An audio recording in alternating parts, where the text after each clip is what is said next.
My name's Leonard Axel Holstad, Holstad. My daughter is interviewing me about when went into service in 1944.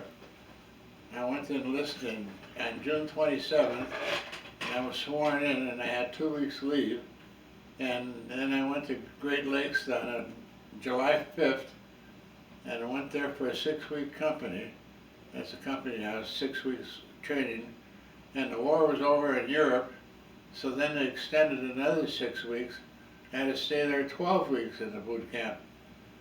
And the guy that I went in with, my neighbor went in 2 weeks before me, and I thought I was going to meet him, but he shipped out after 6 weeks, and I had to stay the 12 weeks.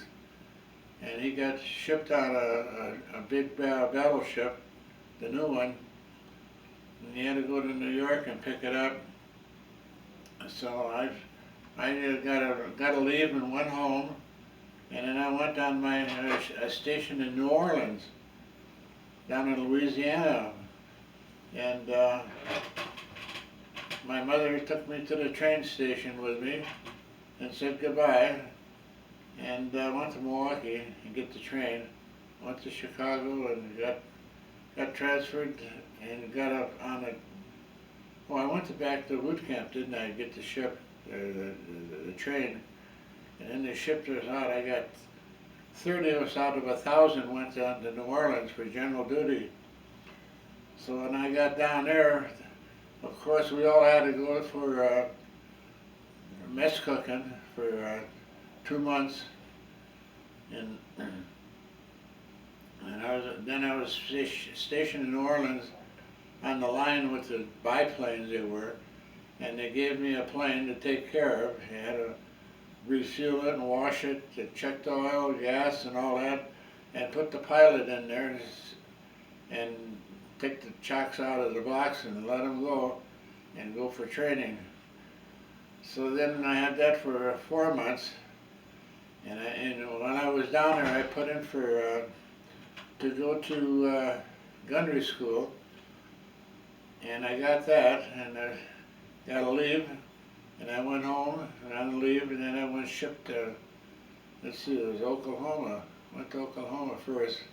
I was there for 2 months, Oklahoma, the airport and the Naval Air Station there, and trained us on airplane engines and how to work on them.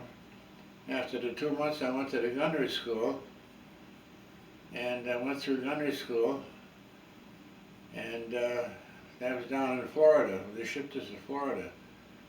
And when we were halfway through the gunnery school, the war was over in Europe. So now where do I go? So then they shipped me down to, in Florida, to Sanford, Florida, be a mechanic down there. And I stayed there, and then I got shipped down to Fort Lauderdale, Florida, Opelika, how do you pronounce that? Opelika. There's an air station down there, and that station is still there in Florida yet, Opelika. And then I went from there, where did I go back? Oh, how many places it was? 8 different places. Florida. Oh, then I went back to, I forgot, I went to Florida down to Sanford, not Sanford. I can't remember the name of it. It's on the west coast of Florida, and a big air station there. And I worked on airplanes there. That's where I was going to get my flying. I did get a little flying time. They put us back in the program again to be a gunner. And we went through about 3 weeks of that, and the war, they said they don't need gunners anymore. All they needed was pilots and co-pilots. So that was the end of my career as being a gunner on a bomber. So then I got transferred. Finally, I went to Norfolk, Virginia.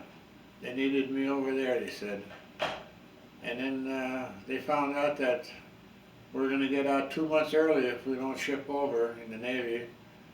And so then I didn't do much in Norfolk. I just took it easy down there. And then when I was in Norfolk, I went to the Legion Convention up in New York. They never had one that big anymore. And I met a lot of my friends from South Milwaukee that were in the service. And that Legion Convention, they went to that. And I met them there for 2 days.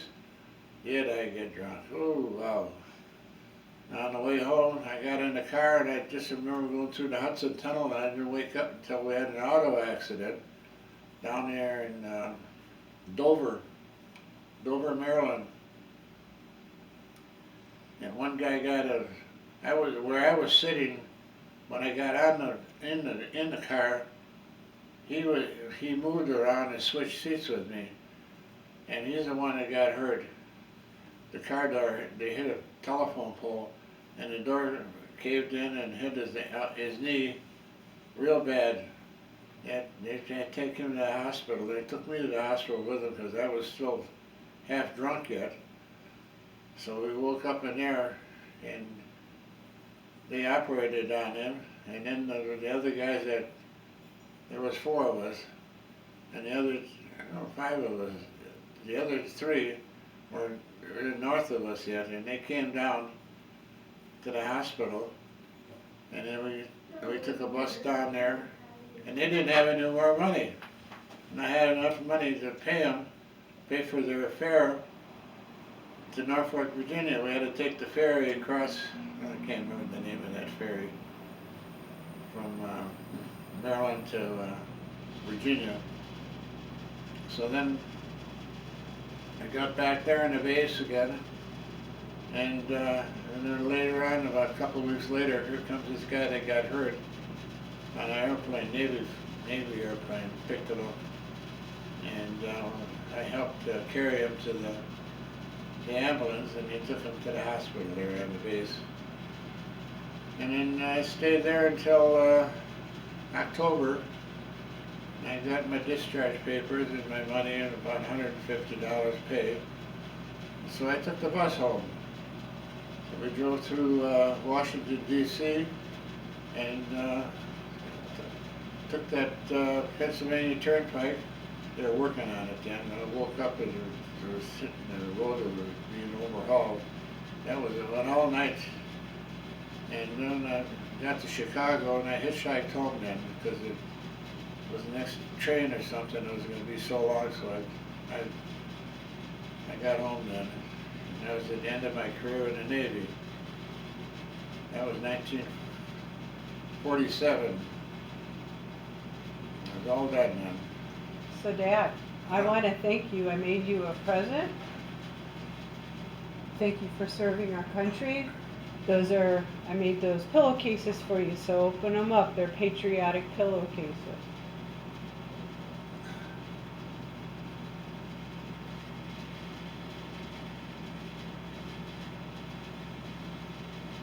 Well, thank you, Larry.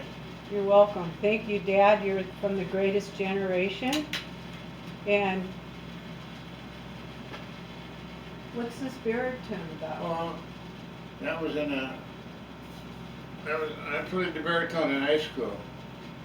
When I got into boot camp, I joined the Navy band there in boot camp, and I played in the band there at boot camp. I got out a lot of calisthenics and all that stuff, but we could smoke in the band room and everything. We couldn't smoke outside unless it's a certain time of the day. So I was there 3 months, and I played in the Navy band there. There was over 120 guys in there. It's the largest band they ever had there. And we played for the second band of the Waves. The Waves, they were in well, here's the band here. I'm right here where the black mark is. Marching band. We played for concerts and that. We had a lot to do with the band. Any of your family played the baritone? Huh? Any of the family members play the baritone? Oh, and then I got out of service, and then my sister had a baby boy already. He was born in about 1941, 42. His name was Eddie. And when he got into the high school in Spooner, Wisconsin, he took up playing instruments, so they let him play my baritone. So he played the baritone, and he passed away at about 45 years old.